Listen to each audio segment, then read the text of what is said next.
I have been seeing so many Google Ads gurus, LinkedIn PPC gurus, and Instagram PPC gurus talking about how important it is to be bidding on competitor brand names in Google Ads to generate leads. And I've even had Google reps reach out telling me how important it is. And of course, I wouldn't be surprised by getting this type of message from Google reps because their goal is ultimately to increase their revenue. And competitor brand name campaigns are a great way to increase Google's revenue. But what I want to get at in this video is a BBC hot take that I've been thinking about because I've been seeing a narrative that's been pushed around, and it's that Google competitor campaigns are a great way to generate leads. I, on the other hand, believe that Google competitor campaigns are a completely inefficient way to spend your ad dollars. And I'm going to get into that in this video. I'm going to share my personal POV and why I believe competitor ad campaigns, for the most part, for small business service based advertisers, are not what I would recommend you do, at least not from the get go. It's something that potentially explore sometime down the line, but it's not something that I would highly recommend and say that this is a blanket type of campaign that's going to be able to generate you tons of results. The argument that a lot of these people are making, and especially Google Ads reps are making when it comes to bidding on competitor brand names, is that you're going to be able to capture more market share. You're going to be able to capture your competitors' high intent traffic. You're going to be able to appear aggressive because you're appearing for your competitor brand name. And while that might be somewhat true, I don't see a lot of great benefits from it unless you're a massive advertiser. But for everyone that's watching this video, you're most likely a small business advertiser with more of a limited ad budget, and you want to know if bidding on competitor brand names is worthwhile. And you also want to know why I don't believe that it's the best use of your ad dollars coming right out of the gate. It's not something that I would immediately recommend. And here's why. Number one, when you're bidding on your competitors' brand names, you on your Google Ads account, you're going to have lower quality scores. Now, what's a quality score? It's a score that's assigned to a keyword based on different factors. One of the biggest factors is ad relevancy. Google will penalize you with low quality scores when you're bidding on competitor brand names. So Google wants us to bid on competitor brand names because when you get penalized for having low quality scores, you actually have to pay higher CPCs to Google. Quality scores kind of work like a credit score. The lower your credit score is, the higher your interest rate is, right? And that's how the quality scores work. When you have poor ad relevance, you're going to have lower click through rate, and your cost per clicks are going to be more expensive. You're going to have poor ad relevance because let's say you are Toyota bidding on Honda, Kia, Hyundai type of keywords. You don't own those keywords. That's not part of your brand.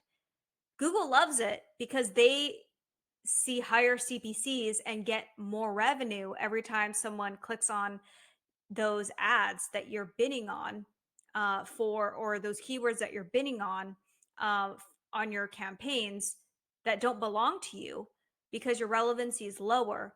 And you, as an advertiser, cannot put those competitor keywords in your ads or even on the landing pages because those keywords tend to be trademarked.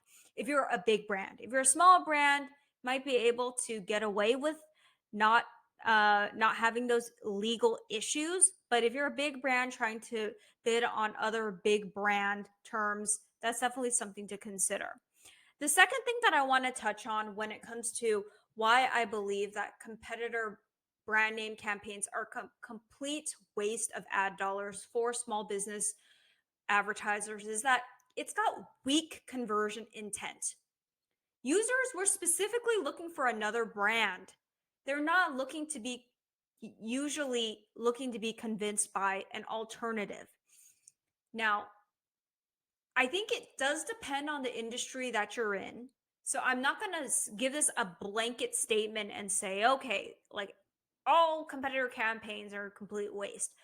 I believe most competitor campaigns are a waste unless you are a massive advertiser and you're doing it correctly. And I'll talk about what it means to be doing things correctly, or if you fall into some specific niches within small business. I'll talk about that at the very end. But for the most part, it does have very weak conversion intent. When someone's looking for another competitor, you're paying for competitor traffic that might not even convert on your landing page. So, because they were looking for your competitor. How can you combat that? I'll talk about that at the very end. But I just want to just share that you're going to get low quality scores. You're going to have weak conversion intent, typically poor return on investment, because you're going to see high CPCs, lower conversion rates, terrible return will yield from that. And from my personal experience running competitor campaigns on massive campaigns, multi-million dollar ad spend campaigns for huge brands, Fortune Global 500 brands, even then, I still did not see it useful because the conversion rates were so much lower versus other types of campaigns that we were running that we had a better use of our ad dollars in other types of non-branded campaigns versus competitor campaigns. Here's how I want you to view it. Think of a marketing funnel, which is an upside down triangle. The very top is awareness, the middle is consideration, and then the bottom is actual conversion. Competitor campaigns, I would consider to fall at the very top, at the top of the funnel, because basically what you're doing is you're trying to create and capture that demand for your competitor and bring that traffic over to your landing page to convert them. Competitor campaigns are just another form of an awareness-based campaign to get the user to be aware of who you are and then maybe consider you and then maybe convert.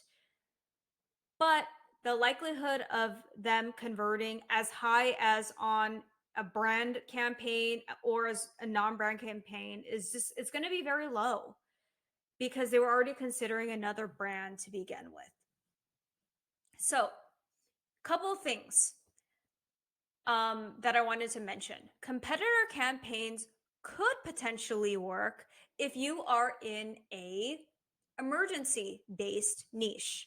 If you are in an emergency based niche, like let's say a locksmith or an emergency dentist or water restoration, it could work because let's say a competitor, someone was looking for your competitor, but then the competitor wasn't available. Then if you can swoop in and try to capture that because it's emergency based, then you could capture that demand and get them to convert on your landing page. If you wanted to run a competitor campaign, though, here's a couple stipulations that you need to be aware of. Number one, you need to make sure that your landing page is set up properly. When I say properly, I'm saying like you need to have clear differentiators of you versus your competitor. Why are you better than your competitor? If you have the same thing as your competitor, why would they even want to consider you in the first place? Another thing that you definitely want to consider is with the keywords that you're bidding on, don't just go after the competitor brand name itself, but you can get very strategic about how you're bidding on your competitor brand name. So I've seen for small business CRMs or SaaS products that what they'll do is they'll say something along the lines of they'll bid on keywords like QuickBooks alternative or cancel QuickBooks or QuickBooks um QuickBooks competitors. Someone might even type QuickBooks competitors and you might potentially appear. The reason that you'd want to go after those types of keywords is because those types of keywords are signifying to you that that user is looking to make a switch or view competitors. The problem with going after your own competitor brand names, like let's just say QuickBooks was a competitor of yours, is a good chunk of those people typing in QuickBooks are most likely QuickBooks users. So you might be and the thought might be, well, that's good because then I can swoop in and try to convert a QuickBooks user to my software. And you might, but if you don't have a stronger brand name than QuickBooks, it's going to be unlikely that you're going to be able to do that if someone's already very happy with QuickBooks. You need something that's really going to allow you to stand out in this marketplace. You need a strong differentiator, head to head competitive situation, a dedicated, strong landing page, strong brand exposure.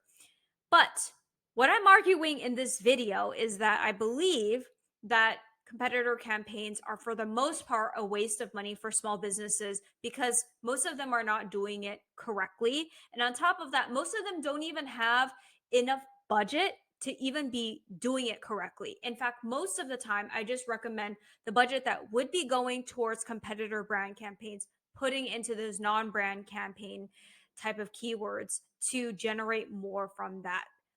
If you're not clearly winning in the comparison, you're just funding your competitor's brand awareness. Like I said, competitor campaigns are more of an awareness play, not bottom of funnel play. I would rather you put more budget in the bottom of funnel play where we're focusing more on our non-brand keywords and going after our competitor keywords. But if you fall into specific niches like emergency, where people are very quick to want to get in touch with specific businesses, then you might have a chance of converting. But even then, I don't see super high conversion rates coming from it. I do see conversions coming from it, but definitely not as high as your typical non brand campaign that's more focused on that conversion aspect of the funnel. So, with that being said, I want to just close off this video with a quick thank you to everyone that watched it all the way through. If you have any questions, feel free to drop them in the comments below. If you found this video useful, please give it a thumbs up. If you agree with me, let me know why. Or if you disagree with me, let me know too. I'm happy to have some friendly banter in the comments. And if you're looking for an audit or managed services and you're spending at least $2,000 a month, check out the link below and I would be more than happy to have a discussion with you. Take care, everyone.